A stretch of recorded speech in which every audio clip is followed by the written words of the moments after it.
KBOI 2 News this morning. Well, new this morning in France, the race for president is now down to just two candidates. Centrist Emmanuel Macron and right-wing populist Marine Le Pen were the top vote getters in yesterday's election.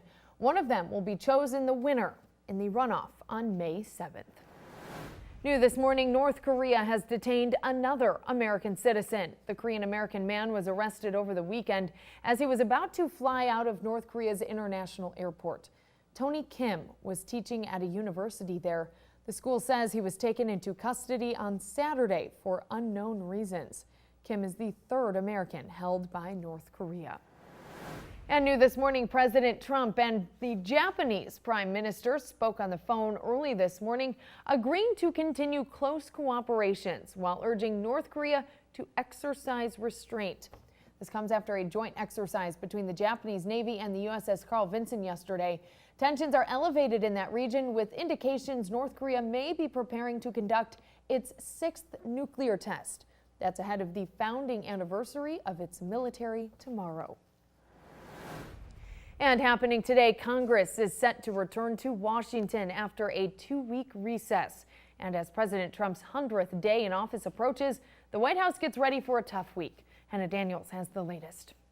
Vice President Pence cut a planned visit to Hawaii short Sunday, aiming to get to Washington as lawmakers begin negotiations on a spending bill to avert a government shutdown. Shutdown is not a desired end. It's not a tool. It's not something that we want to have. We want our priorities funded. President Trump is insisting the new budget include funding for his long-promised wall along the Mexican border, arguing Mexico would be paying in some form at a later date. I think that's a fight worth having and a conversation and a debate worth having for 2018, and if we can do some of that now, that'd be great.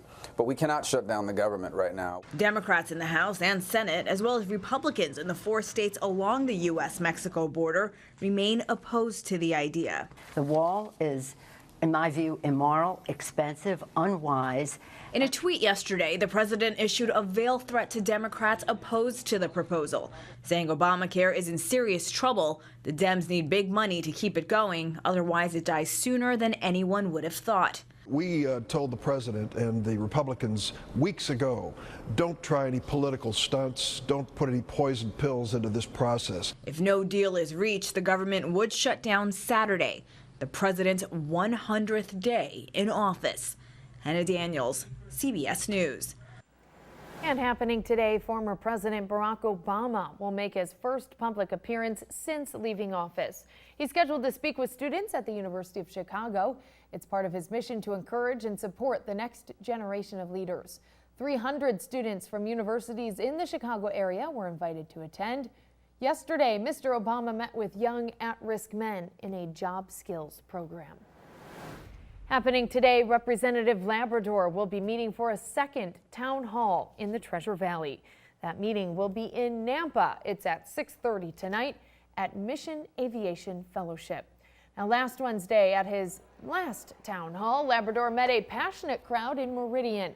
He took questions for more than 2 hours there at the Meridian Middle School. Now, regardless of their position, many crowd members did tell KBOI 2 News they were impressed Labrador stayed late in the night to answer all of their questions.